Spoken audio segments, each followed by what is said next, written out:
तो हम लोगों ने 55 नंबर तक कर लिया था। नेक्स्ट देखते हैं question number 56। A drop having electric potential energy 64 joule is split into 8 identical drops. The electric potential energy of one drop will be, एक ड्रॉप की इलेक्ट्रिक पोटेंशियल एनर्जी हमें बतानी है। ठीक है, तो आप यहाँ पर सोचो कि चाहे हम लोग बिग ड्रॉप को कन्वर्ट करें स्मॉल ड्रॉप्स में या स्मॉल ड्रॉप को कंबाइन करके कन्वर्ट करें बिग ड्रॉप में, फॉर्मूले सेम वही रहेंगे, फॉर्मूले चेंज नहीं होंगे। तो यहाँ पर हमें बिग ड्रॉप को कन्वर्ट करना है स्मॉल ड्रॉप में। ठीक है, तो एक ड्रॉप की एनर्जी हमें बतानी है, क्या हो जाएगी, निकालेंगे जल्दी से। सिंपल फॉर्मूला बेस्ड है, कौन सा? First U big n to the power क्या था 5 डिवाइडेड बाई 3 एंड US। तो यहां पर बिग ड्रॉप की एनर्जी आपको दी गई है, तो अभी ऐसे लिख, यहां पर कितना दिया गया 64 जूल। ठीक है, और n की वैल्यू क्या है 8, n की वैल्यू यहां पर है 8, तो उसको हम लिख सकते हैं 2 टू द पावर 3। तो यहां पर आप सीधे रख दो 2 टू द पावर 3 और ये हो जाएगा 5 डिवाइडेड बाई 3 US। ठीक है, ये 3 और 3 कैंसिल, तो 64 2 टू द पावर 5 और क्या हो जाएगा US। That is US is equal to 64 और 2 टू द पावर 5 मतलब 32। कितना आ जाएगा 2।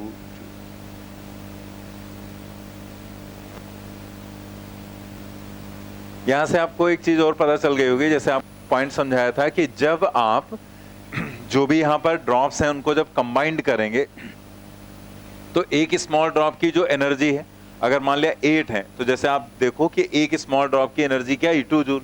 तो अगर 8 ड्रॉप अलग अलग रखी होती तो उन 8 ड्रॉप्स की जो टोटल एनर्जी है वो 8 इंटू 2 मतलब कितना होता 16 जूल। मतलब जो टोटल एनर्जी होती है वो 16 जूल, लेकिन जब आप उसको कंबाइंड कर देते हैं तो बिग ड्रॉप बनती, तो टोटल एनर्जी 16 होनी चाहिए, लेकिन है कितनी 64 जूल। यही आपको दिया गया था, मतलब 64 को आपने 8 ड्रॉप्स में यहां पर जब कन्वर्ट कर दिया तो टोटल अगर अलग अलग एनर्जी आप ऐड करें तो टोटल एनर्जी कितनी है वहां पर 16 जूल। ठीक है, तो मतलब जब कंबाइंड करते हैं तो एनर्जी बढ़ क्यों जाती है बिग ड्रॉप, क्योंकि हम लोग वर्क करेंगे उसे कंबाइंड करने में, और वर्क डन जो रहता है वो अगेंस्ट इलेक्ट्रिक फोर्स रहेगा और वो उसमें स्टोर हो जाता है in the form of potential energy. ठीक है, इसीलिए जब आप उसको अलग अलग करेंगे तो अलग करने में क्या होगा, चार्ज तो वैसे एक दूसरे को रिपेल करेगा, तो चार्ज वहां पर अलग चला जाएगा, तो एनर्जी फिर से कम हो जाएगी वहां पर अगर इंडिविजुअल टोटल देखेंगे। ठीक है, तो समझ में आ गई ना बात। तो यहां पर देखते हैं नेक्स्ट हम लोग question number 57। A solid conducting sphere of radius A has a net positive charge 2q. A conducting spherical cell of inner radius B and outer radius C is concentric with the solid sphere and has a net charge minus q. The surface charge density on the inner and outer surfaces of the spherical cell will be. तो यहाँ पर जैसे हम लोग diagram बनाए, क्योंकि question में कुछ ज्यादा कैलकुलेशन है नहीं, जैसे उसने कहा एक सॉलिड स्फीयर है, तो सॉलिड स्फीयर हमने यहाँ पर दिखा दिया। ठीक है, ये तो हो गया एक सॉलिड स्फीयर, और इसकी रेडियस उसने क्या दिया है a, तो इसकी रेडियस यहाँ पर ले ली हमने a, और चार्ज उसने इसके ऊपर दिया है +2q, ये चार्ज उसने इसके ऊपर दिया। दूसरा जो स्फीयर यहाँ पर है वो स्फेरिकल सेल है जिसकी अलग अलग रेडियस, मतलब स्फेरिकल सेल का मतलब हॉलो स्फीयर, तो हॉलो स्फीयर जिसकी इनर रेडियस b और आउटर रेडियस c दी गई है। तो मतलब वैसे हॉलो स्फीयर में एक रेडियस हम r मानते हैं, लेकिन यहाँ पर उसने अलग अलग दे दिया, इसका मतलब वो थिक हॉलो स्फीयर की बात कर रहा है, मतलब कुछ ऐसा होगा।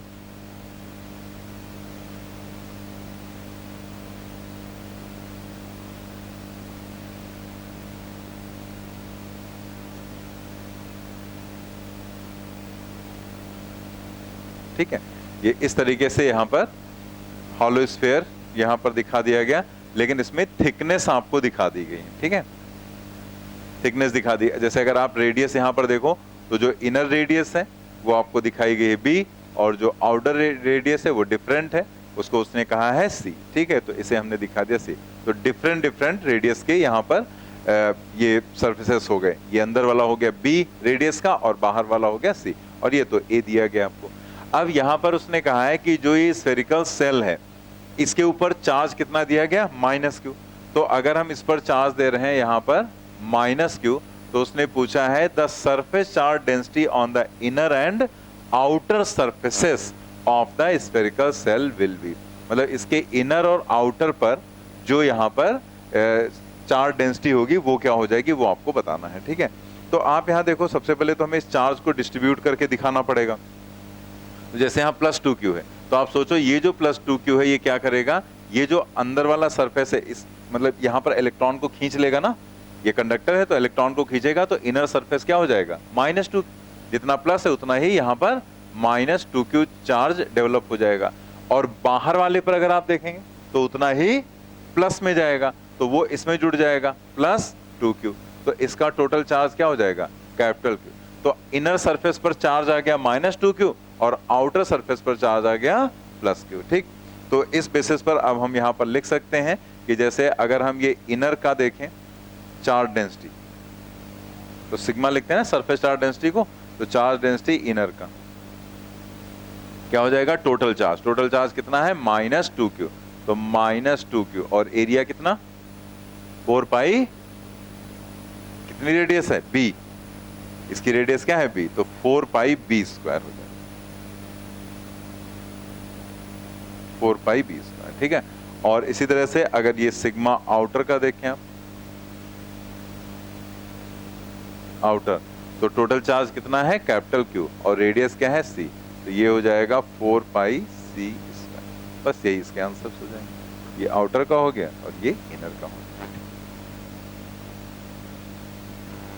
लिखा गया है a solid conducting sphere of radius से has net charge this, a conducting spherical shell of inner radius b and outer radius c is concentric with the solid sphere. तो अगर यहाँ पर कंसेंट्रिक है तो सॉलिड स्फीयर के अंदर तो हॉलो होगा नहीं, बाहर ही होगा ना, यही सोचना था बस।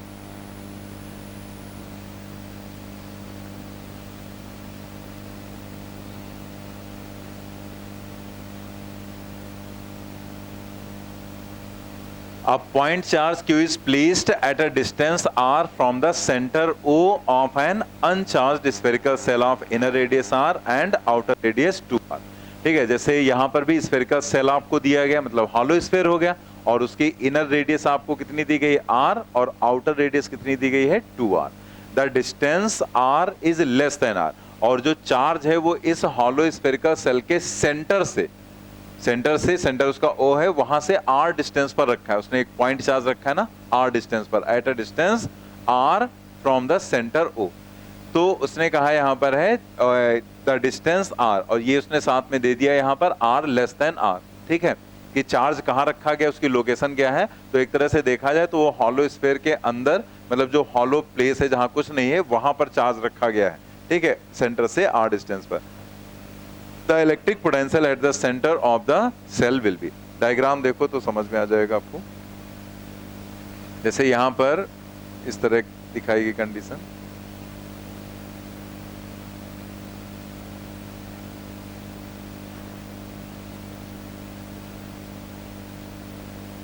तो ये जो यहां पर दिया गया है, ये दिया गया है R। अब ये जो स्फीयर है तो ये तो पार्ट सॉलिड हो जाएगा।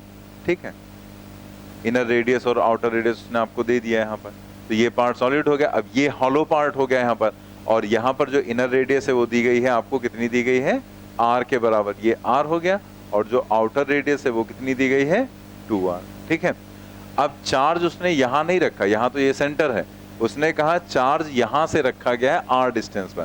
तो जैसे हमने मान लिया कि चार्ज को कहीं भी इधर भी रख सकते हैं, तो यहाँ पर उसने एक +q चार्ज रखा है और सेंटर से r डिस्टेंस पर। ठीक, तो अब इस चार्ज की वजह से क्या होगा, अगेन ये चार्ज क्या करेगा, इसके अंदर के जो इलेक्ट्रॉन्स हैं उनको अपनी तरफ खींचेगा, तो इसका जो ये अंदर वाला सरफेस है वो क्या हो जाएगा नेगेटिव। तो इसकी वजह से ये जो इनर सरफेस है वो माइनस चार्ज इसके ऊपर आ जाएगा ऐसे। ठीक है, और ये माइनस चार्ज, ये तो यहाँ पर +q रखा गया है। ठीक है, यहाँ पर, और ये अंदर आ गया -q। तो अगर अंदर -q आया है तो बाहर उतना ही +q आ जाएगा, इसके ऊपर उतना ही +q चार्ज आएगा। अब आप यहां पर देखो कि इस पॉइंट पर पोटेंशियल आपको बताना है। ठीक है, ओ पॉइंट पर उसने कहा the centre of the cell electric potential बताना है। तो हम यहाँ क्या कर रहे हैं, इसकी कुछ नेमिंग कर दे रहे हैं, तो बाद में आपको समझने में आसान हो जाएगा। जैसे ये जो चार्ज है इसको हमने नाम दे दिया 1, ये जो चार्ज है इसको हमने नाम दे दिया 2 और इस चार्ज को हमने नाम दे दिया 3। ठीक है, तो अब यहाँ पर क्या होगा, सेंटर पर पोटेंशियल, चूंकि तीनों चार्ज है तो तीनों ही पोटेंशियल जनरेट करेंगे, ये भी करेगा, ये भी करेगा और ये भी करेगा। तो जो ये 1 वाला है, मतलब जो V नेट हो जाएगा एट सेंटर,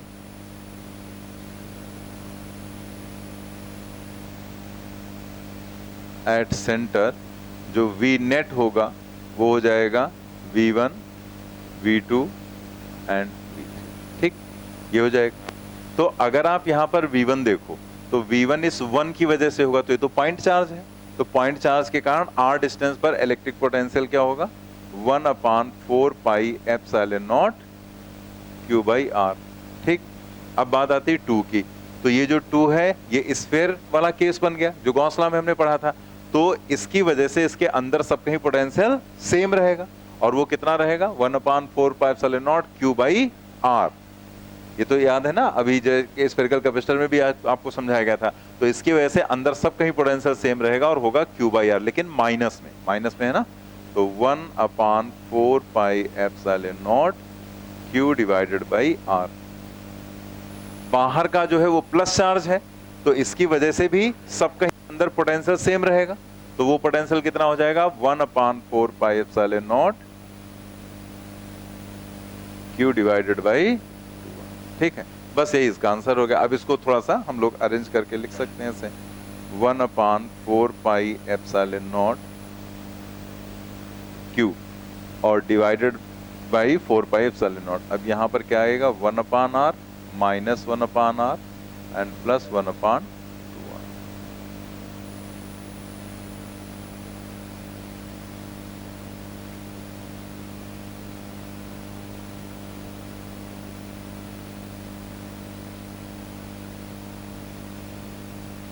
ठीक है, ये आंसर आ जाएगा।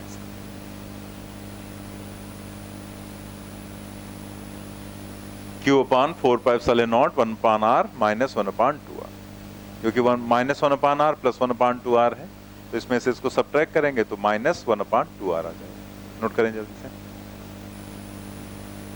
क्या इलेक्ट्रिक फील्ड, सेंटर पर इलेक्ट्रिक फील्ड पूछी गई होती तो सिर्फ इसकी वजह से हो जाता है यहाँ पर Q डिवाइडेड बाई, नहीं जीरो नहीं होगा, 1/4 pi epsilon not Q by R square, क्योंकि इसकी वजह से सब कहीं पोटेंशियल सेम होगा, तो उसकी वजह से कोई इलेक्ट्रिक फील्ड होगी नहीं, बाहर वाले की वजह से भी सब कहीं पोटेंशियल सेम होगा तो इलेक्ट्रिक फील्ड होगी नहीं, तो सिर्फ इलेक्ट्रिक फील्ड किसकी वजह से होगी, इस चार्ज की वजह से, मतलब 1/4 pi epsilon not Q by R square.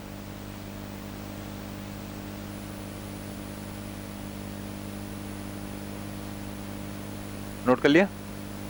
Next देखते हैं question number 59। 3 concentric metallic spherical cells of radii R, 2R, 3R are given charges Q1, Q2, Q3 respectively।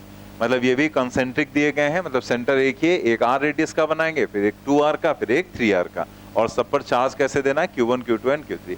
It is found that the surface charge densities on the outer surfaces of the cells are equal। Outer surfaces पर जो surface charge density है सब में वो क्या है, same है। अगर ऐसा पाया गया तो आपसे पूछा गया है then the ratio of the charges given to the cells Q1, Q2, Q3 is. तो क्या यहाँ पर रहेगा ये आपको बताना है। ठीक है, तो आप यहाँ पर देखो कि जैसे सबसे पहले हम लोग डायग्राम बनाए और उसने कंडीशन दी है चार्ज डेंसिटी को इक्वल करना है, तो उसी के बेसिस पर हमें क्वेश्चन सॉल्व करना रहेगा। तो यहाँ पर बनाते हैं,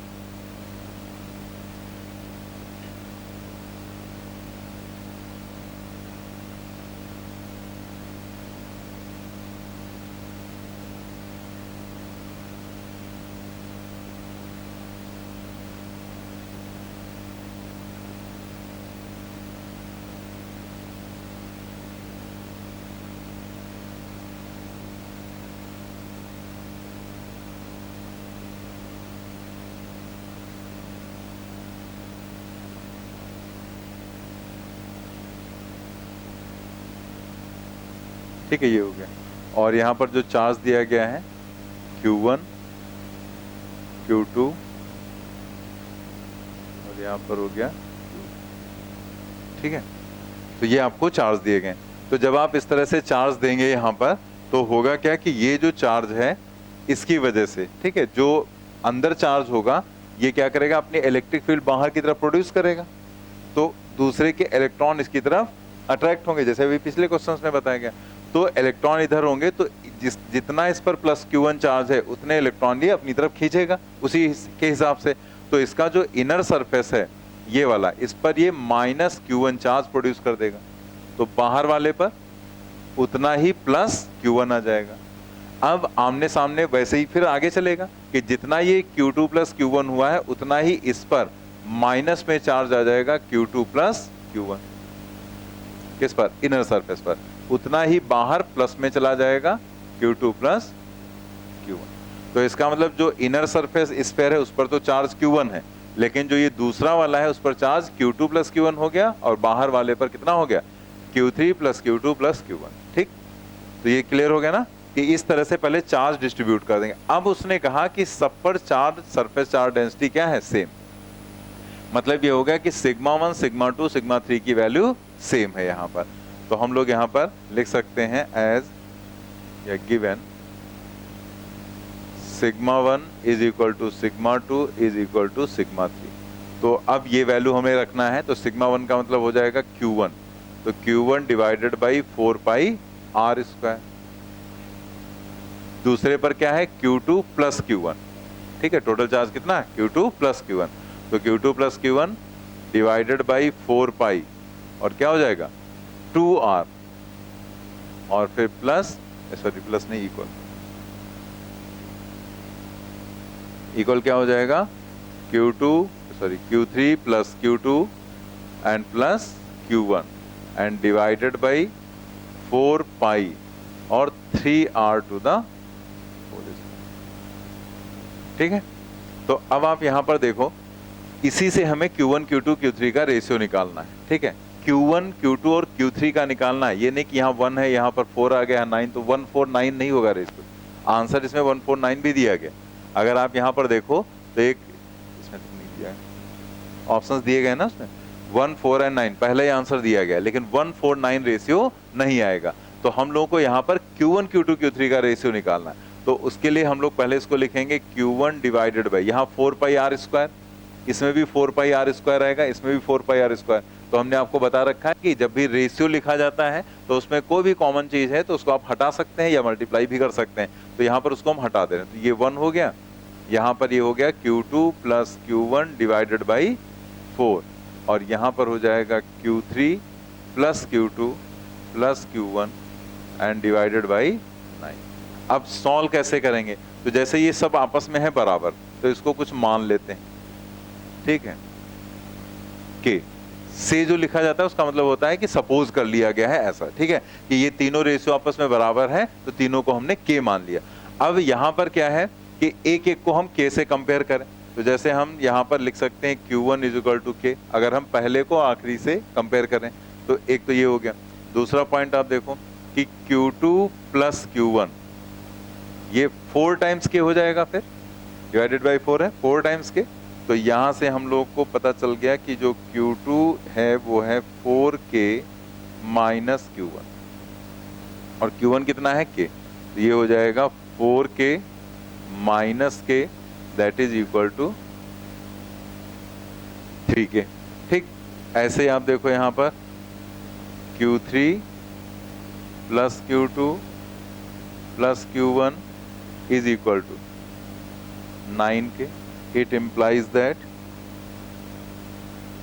Q3 is equal to 9K minus Q2 plus Q1, ठीक है, इसको इधर ट्रांसफर किया, और Q2 प्लस Q1 क्या है 4K है, तो यहाँ पर क्या हो जाएगा 9K माइनस 4K, और ये हो जाएगा कितना 5K। दैट मीन्स यहाँ से आंसर आ गया Q1 Q2 Q3 is equal to 1:3:5।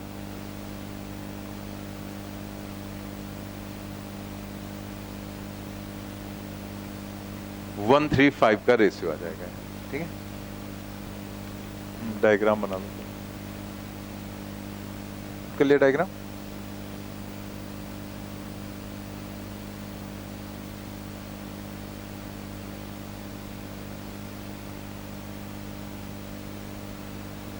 हो गया। नेक्स्ट क्वेश्चन ट्राई करेंगे, क्वेश्चन नंबर 60 क्या आएगा, थर्ड ऑप्शन आ जाएगा यहाँ पर। ये जो क्वेश्चन है ये भी आपके यहाँ पूछा गया था। Two thin dielectric slabs of dielectric constants K1 and K2, K1 less than K2 are inserted between plates of a parallel plate capacitor as shown in the figure. The variation of electric field E between the plates with distance D as measured from plate P is correctly shown by। तो यहाँ पर जो ये दोनों हैं इनके dielectric constants आपको दे दिए गए। हमें एक चीज पता है कि जैसे बाहर की बात करेंगे अगर एयर या वैक्यूम में, तो वहाँ इलेक्ट्रिक फील्ड ई नॉट, लेकिन अंदर इलेक्ट्रिक फील्ड कम हो जाती, ई नॉट अपान के हो जाता ना। तो यहाँ पर इलेक्ट्रिक फील्ड मान लिया E1 हो गई, फिर यहाँ बाहर निकलेंगे तो ई नॉट। तो हमें एक चीज पता है कि जो इलेक्ट्रिक फील्ड E है, इलेक्ट्रिक फील्ड इनसाइड डाइलेक्ट्रिक लिख देते हैं।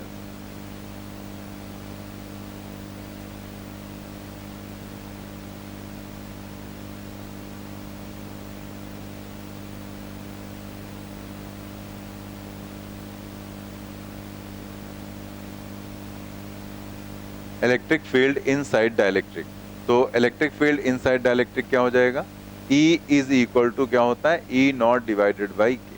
ठीक है, तो हम यहाँ पर कह सकते हैं as K1 is less than K2, K1 less है ना, तो K1 less than K2, so E1 is greater than E2। और E नॉट तो वैसे ही ज्यादा होता है, E नॉट तो सबसे ज्यादा रहेगा ना। E नॉट जो है वो तो वैक्यूम में यहाँ पर या एयर में, तो वो तो फील्ड सबसे ज्यादा रहेगी। मतलब एक तरह से हम कह सकते हैं कि ये इम्प्लाई क्या कर रहा है, E नॉट सबसे ज्यादा, और देन उसके बाद क्या रहेगा E1, और फिर क्या आ जाएगा E2 आ जाएगा। ठीक है, तो मतलब ये हुआ कि जब आप ग्राफ बनाएंगे, तो जैसे आप यहाँ पर देखो कि अगर ग्राफ बनाएंगे तो कैसे बनेगा, ऐसे हम रफली बना रहे हैं, इसमें बनाने की जरूरत नहीं है। ठीक है, जैसे हम ग्राफ बनाएंगे तो किस तरीके से यहाँ पर बनाएंगे, देखो जैसे मान लिया हम इधर से चलना स्टार्ट करें। ठीक है, तो जब इधर से चलेंगे तो मान लिया यहाँ पर पहले एयर है तो E नॉट दिखाएंगे। ठीक है, तो ग्राफ वैसे बनाएंगे, हम इसी में आपको समझा रहे हैं तो और सही समझ में आ जाएगा। E नॉट रहेगा, फिर उसके बाद E1 की वैल्यू कम हो जाएगी, E1 लेस हो गया, E नॉट से कम हो गया ना, तो ये E नॉट, और नीचे से आपको दिखाना रहेगा ना, मतलब आप दिखाएंगे तो यहाँ से उसकी हाइट दिखाएंगे ना, तो अब आपको थोड़ा सा कम हाइट दिखानी है, मान लिया यहाँ तक हाइट दिखानी है आपको, तो फिर आप इस ग्राफ को नीचे लेकर आएंगे ऐसे। ठीक है, फिर इसके बाद जैसे आप बाहर निकलेंगे तो फिर E नॉट है, तो इसका मतलब फिर पहले जैसी वैल्यू हो जाएगी, यहाँ पर आ जाएंगे। फिर इसके बाद E2 है, तो अब यहाँ पर यहाँ से और कम, मतलब नीचे से दिखाएंगे ना, तो E1 की वैल्यू से E2 और कम हो गया, तो और नीचे आपको आना पड़ेगा यहाँ तक। ठीक है, फिर आप ऐसे गए, फिर बाहर निकलेंगे, फिर क्या हो जाएगा, E नॉट के बराबर हो जाएगा। ठीक है, तो इस तरीके से ये ग्राफ यहाँ पर आपको मिलेगा। तो आप अगर इस ग्राफ को मैच कराएं तो इसी से तो मैच हो रहा है, थर्ड वाले से, पहले E नॉट, फिर E1, फिर E नॉट, फिर E2, फिर E नॉट, ऐसे। तो इसमें कुछ करना है नहीं, थर्ड ऑप्शन टिक कर लो और ये जो लिखा है इसको लिख लो आप, नोट कर लिया। नेक्स्ट ट्राई करें, क्या आएगा, सेकेंड, फर्स्ट, सेकेंड और फर्स्ट। सेकेंड ऑप्शन ही करेक्ट है यहां पर।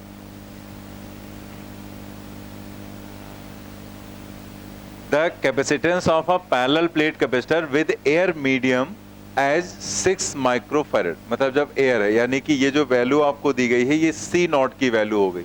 ठीक है, एयर कैपेसिटर जो होता है तो उसके लिए C नॉट हम लोग लेते हैं सिंबल, तो ये हो गया 6 मिली फैरड। ठीक है, with the introduction of a dielectric medium the capacitance becomes 30 millifarad. जब उसमें डाइलेक्ट्रिक हम लोग इंसर्ट करते हैं तो वहां पर कैपेसिटी हो जाती है C, और C क्या हो जाएगा यहाँ पर 30 मिली फैरड। ठीक है, तो आपसे पूछा है the permittivity of medium, permittivity मतलब एप्सिलॉन की वैल्यू पूछी गई है।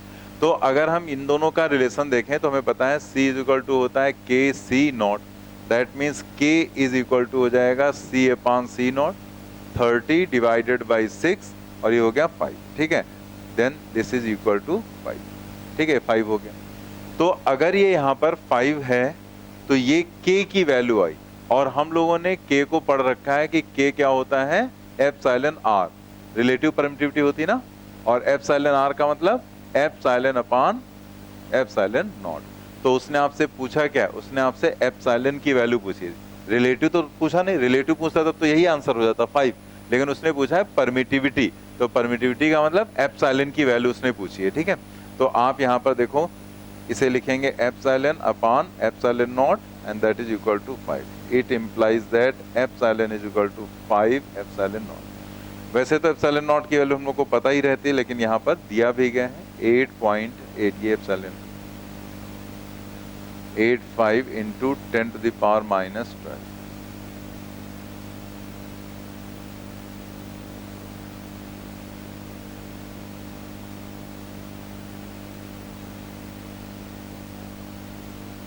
(44.25 इंटू 10 टू द पावर -12), लेकिन -12 में यहाँ पर ये आ रहा है, ठीक है। तो हम लोग यहाँ पर 10 से वो 100 से डिवाइड कर दें तो 0.4425 इंटू 10 टू द पावर -10, यानी कि सेकेंड ऑप्शन यहाँ पर करेक्ट हो जाएगा 0.44।